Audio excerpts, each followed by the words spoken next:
So Cam Boozer has been one of the more polarizing prospects in this year's NBA draft. This season, he's averaging 23 points per game, 10 rebounds a night, 4 assists on a 66% true shooting. And with his level of ball handle, IQ, passing, feel, and mismatch attacking, physicality, and finishing around the rim, there's been a lot of conversation that his game does not translate to the NBA. There's been a lot of conversation that he's the consensus number 3 prospect in this draft, which is not a bad thing, but I feel as though he's way too good to be put at the consensus bottom of this very big 3. When I would argue at the consensus, Cam Boozer has been the most consistent out of the big 3, with AJ DeBonsta having his highs and his lows against really good teams, and Darren Peterson not being available for about half the season. Cam Boozer has been the best player in the country. He's played every single game. He's provided a floor of very good offensive touch and very good offensive skill, and it's not being praised as it should be. This is somebody who is a very decorated basketball player coming into college. He was a 2023 and 2025 Gatorade National Player of the Year, a Morgan Wooden National Player of the Year, a McDonald's All-American co-MVP, and a 2-time gold medalist. And I think his game is a lot more in depth than a lot of people make it seem. Like a lot of people would just say, oh, he's just a big, brolic power forward that bullies his way downhill and just gets to the rim. And yes, there's a factor to that is true, but I feel as though it's a lot more in depth than a lot of people make it seem.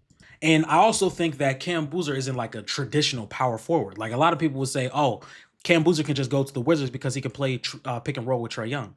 I don't necessarily think that's the case. Like, I think Cam Boozer is somebody that operates in the pick and roll as a ball handler more than he does as a roller. This is somebody that plays at the elbow, plays off the ball, has a good feel for cutting, sealing around the basket, and finishing around there. Also runs inverted pick and rolls where him and Isaiah Evans can have a pick and roll going, and he can be the shooter that pops out, and Cam Boozer can be the driver that can also make the kick out passes and the lob passes. There's a lot of different things that Cam Boozer does on the court than just a traditional power forward can do. And that's what I feel sets him apart from like the regular power forward prospects that we see be above the rim finishers, rebounders, guys that can get rebounds and catch lobs from traditional point guards. And that is what leads me into his strengths. And those things would be passing IQ, finishing, driving, and rebounding versus his weaknesses, which would be vertical athleticism, foot speed, and passing accuracy. And I want to talk about the weaknesses real fast before we get into the strengths. When I talk about foot speed, I basically mean on the defensive side of the floor. He doesn't really have a lot of vertical athleticism to be a rim protector or even a help side rim protector, but he does not have the foot speed to be able to guard point guards or quicker wings on the perimeter. I do think he is a solid defender and he can beat his guys to spots. He can be very physical. He can guard the post and he can be a really good defensive rebounder, but I just don't think he's going to be some above average, ultra positive defender on that side of the floor. I don't think he's going to be a liability, but I don't think he's going to be some fantastic defender. I don't think he has the defensive ceiling as a Caleb Wilson. And then we look at some of his other weaknesses where I would say his passing accuracy. We've seen a lot of possessions where Cam Boozer's making the right reads. The accuracy is just not there. Maybe like he doesn't have the, I wouldn't say the strength, but just the strength on the certain pass to get it there as fast enough, or maybe just being able to get the ball there as quickly as soon as he notices it, which is something that could get better over time. Whether it's passing out of the post, whether it's a high-low action with him in a big, whether it's making kick-out passes or lay-down passes, some of these things can be very inaccurate, which I can see the vision, I can see the IQ, I can see the feel for the game. The accuracy is just trailing behind. And last but not least, the vertical athleticism, and that basically just comes on the defensive side of the floor, which I've mentioned already, just the lack of not being a true rim protector, which doesn't really matter as much. I'm nitpicking, of course, because he's not a center. He's a power forward. So power forwards do protect the rim, but I don't see like him being a really positive rim protector. I can see him being a better rebounder, a defensive rebounder, somebody that can close possessions more than I see him being a traditional rim protector. And now if we move on to his strengths with his passing IQ, which is something that I've kind of touched on a little briefly, he does have really good feel for the game, whether it's out of the post or whether it's running these inverted pick and rolls, because he's able to create such advantage with his big frame and the first step that he also possesses. He also has really good deceleration skills. So he's going to have a lot of easy reads. And we've seen throughout the collegiate process that he can make those reads or he can identify those reads. He can identify somebody helping off the corner and being able to hit a corner shooter. He has the ability to identify maybe the big having a mismatch down low and making the high-low reads. We've seen him make a multitude of different reads that I could say he's probably, or most likely, the best passer out of the big three, which also helps his downhill ability. And then we look at the finishing. I know to start the collegiate season that like his first few games, he was struggling around the rim. I don't necessarily worry about Cam Boozer struggling around the rim. He's the ability to get directly under the rim is also a really big plus for him. And now being able to finish over multiple bodies or finish one-on-one or get to the free throw line, those things are going to translate just fine. One of the biggest things I look at with prospects is the frame.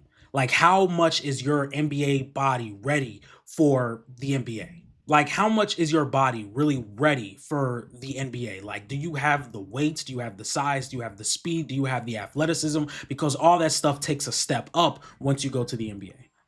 Now, a few things I want to talk about is the roster construction around Cam Boozer. Like I said, I don't think he's a traditional pick and roll rim running big. I think this is somebody that operates more with the ball in his hand. Yes, he is a good off ball player, but I don't think just putting him in pick and roll is necessarily going to work.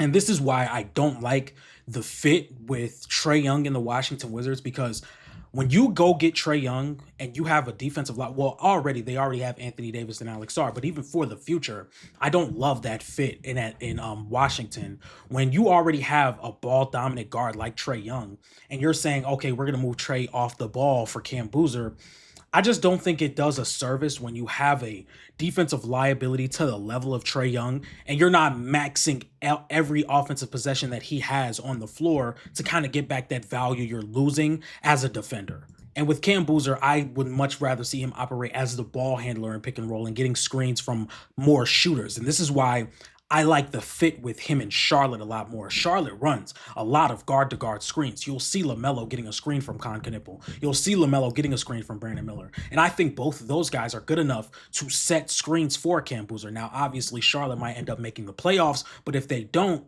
and they jump up in the lottery, I could see that as a really good team fit. Another really good team I could see as a team fit would be the Brooklyn Nets. Brooklyn runs a lot through their bigs, and you have a guy like Michael Porter Jr. who can set screens for Cam Boozer and be that pick and pop shooter. Another shooter like Jaeger Demon who could be somebody that capitalizes off of Cam Boozer's gravity. Another big that can catch lobs like Nicholas Claxton could be somebody you can run a high-low with Cam Boozer. Those would be some of my best team fits for him. Now, as for the three-point shooting, Cam Boozer is not a bad three-point shooter. He's shooting like 39% on 5 attempts a game.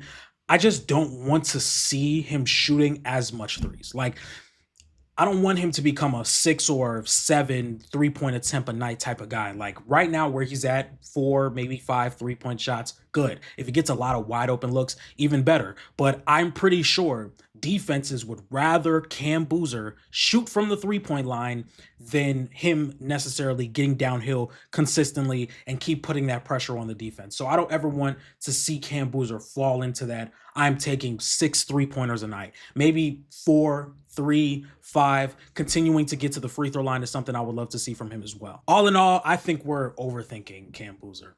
I truly do.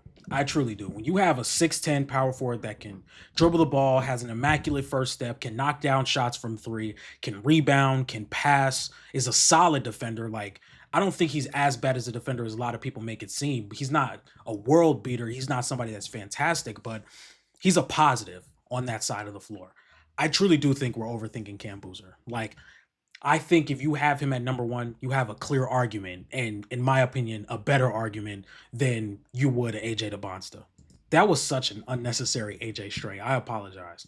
But I truly do think Cam Boozer has a superstar NBA ceiling, has an all-NBA first team level ceiling, and can be the number 1 on a championship team from what I'm projecting. And I really hope we don't see him fall to 5 or 6 because some people are overthinking it at the draft. So, ladies and gentlemen, if you like this type of content, please be sure to like, comment, and subscribe. Make sure you guys follow me on Twitter at ATBSports1. Make sure you guys follow me on Instagram at @TheBuzzerSports_. And make sure you guys follow me on TikTok at @TheBuzzerENT. And with all that being said, I'll see you guys next time. Peace!